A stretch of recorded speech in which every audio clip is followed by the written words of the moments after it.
আলহামদুলিল্লাহ আমরা সকাল করে একটা নাস্তা ভিউয়ার্স হল আপনারা দেখতে তাও হেভি নাস্তা ঈদর কুরবানির মাংস দিয়া আর চাপাতে দিয়ে আমরা সব একটা নাস্তা করবো আমরা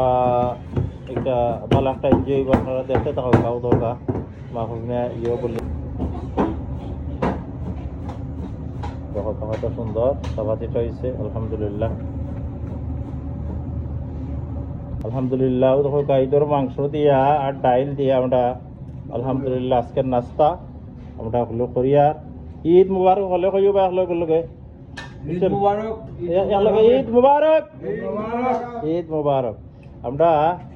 খুব সাদর একটা খানি এটা দেশও হলেও খাইতাম রুটি পিটি পিঠা বানাইয়া টানাইয়া ওটা করিয়া কিন্তু বিদেশ তো আমরা হয় কুরবানির মাংসটা 2 দিন বাদে আইছিল লাগি আমরা ইয়ে করিয়ার আপনারা এনজয় করুকা আমরাও এনজয় করি আর এখানে গরম বানাইয়া খাওকা ই আলাদা একটা টেস্ট আলহামদুলিল্লাহ ভালো থাকুকা যারা খোঁজ করি ভিডিওতে আছেন থ্যাংক ইউ ভেরি মাচ আর পরবর্তী সময়ে যারা দেখবা তারা থ্যাংক ইউ তো আমরা চাপাতি বানাইছি